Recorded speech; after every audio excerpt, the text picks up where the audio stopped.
Well, if it were not for the folks in Pennsylvania, Michigan, and Wisconsin, not to mention Ohio and Iowa and Indiana and Missouri, Donald Trump would not be sitting in the Oval Office. The pitchfork rebellion that landed the bombastic billionaire in the White House emanated from the forgotten citizens of the Midwest, likely the same people who'll determine if this president gets one term or two. So how's the president doing out there now? LibertyNation.com national correspondent and flyover specialist Sarah Cowgill joins us for analysis from southern Indiana. Hello, Sarah. Hey, Tim Donner. How are you today? I'm doing well. So, flyover country, the heartland, where Donald Trump's message resonated enough for the people there to roll the dice and send this disruptive loose cannon into the White House. So, how would you assess the reaction to the president's first 18 months? Are people out there generally disappointed, getting about what they expected, or pleasantly surprised? Well, that depends on who you ask. If you ask the conservative people in the Midwest and the flyover states, they are frustrated not with Donald Trump, but frustrated with the lack of support in Congress. So there's one part. Now, if you ask the Democrats or the socialists or the progressives, they're going to tell you that they hate him and he needs to be hung. Right, but other than that, they like him. Exactly. All right, so that's about what we might have expected. But let's talk about the core of Trump's support out there, which would be, of course, Republicans, but also those blue-collar Democrats who once long ago voted for Ronald Reagan, then sort of drifted back to the Democrat Party and then sort of out of play altogether, but now back in play, of course, after 2016, very much so. Those who supported Trump out there, what is their view? Disappointment about what they expected or pleasant surprise? They are energized. They are pleasantly surprised. They are energized. And the more that the left acts up and tries to denounce this president, the more solid his base becomes here in flyover country. He's looking like he's on a train barreling towards 2020 and a big win if the left keeps up their current practice.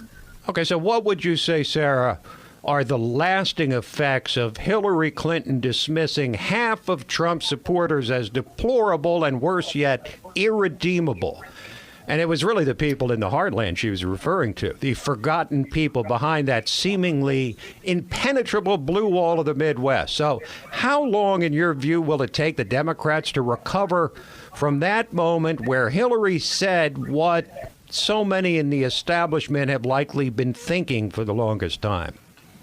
It won't. In our current history or in our current environment, and what I can pick up on from our local folks, once they put their beer down and their AR-15 down and don their Billy Bob hats, they are. You're promoting a stereotype. You're promoting a stereotype. Hey, well, deplorables are us, I suppose.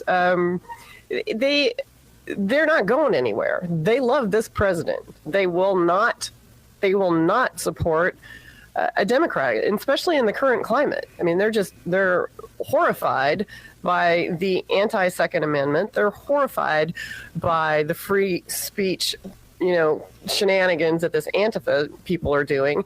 They won't put up with it. In fact, they have invited Antifa, 100 times over to come visit us out here in the middle of nowhere land and, take them on.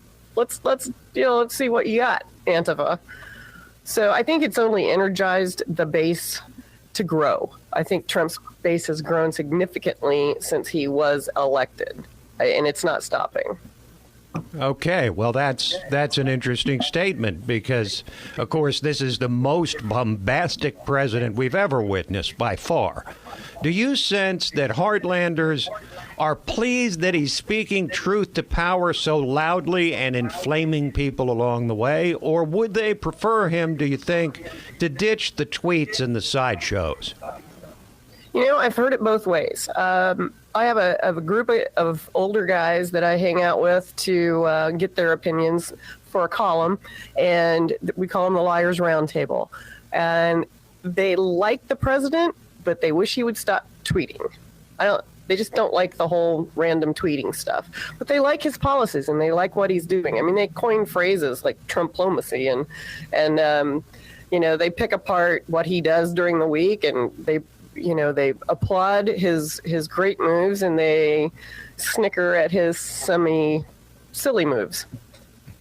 Okay, fair enough. Probably not totally unlike Trump supporters. How few of them there are I think there's a few eye rolls out there on the east and west coasts and in those small but densely populated blue sections of America. But it begs the question now, after the basket of deplorables and irredeemable and what Trump said to appeal directly to the interests of those who'd been forgotten in the heartland. That's the Republican Party right now. But what about the Democratic Party? What does the Democratic Party, as currently constituted, represent right now to the folks of flyover country? Have you ever heard the Led Zeppelin song "Dazed and Confused"? Yeah, that would sum it up. They have no message, and they know they have no message, and they're like, "What the heck? We have nothing to run on." They don't. All they have is hate, and that's not going well for them. Yeah, they have tried half-hearted attempts to put together such things as what they call a better deal, where they could try to out-Trump Trump with the common man, but those have fallen completely. Tofu in every pot. That's not going to happen. Oh, we have to start a new movement. Hashtag tofu in every pot. And you heard it here first from LibertyNation.com.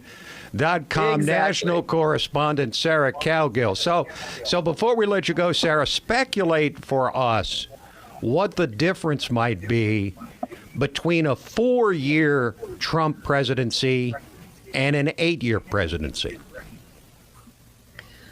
I would imagine that if it's a 4-year presidency, the Antifa will fade into the distance and the deplorables will rise up. If we have an 8-year presidency, we're going to experience more respect in the world. We are going to experience a better economic situation. We are going to see our borders secure, and we're probably going to see our poor people taken care of in this country and our veterans. That hasn't happened in 30 years. That is the lovely Sarah Cowgill, LibertyNation.com national correspondent, joining us from southern Indiana. We value your input on LibertyNation.com, Sarah. You add a lot to the site, and thanks for joining us. Well, thank you. I appreciate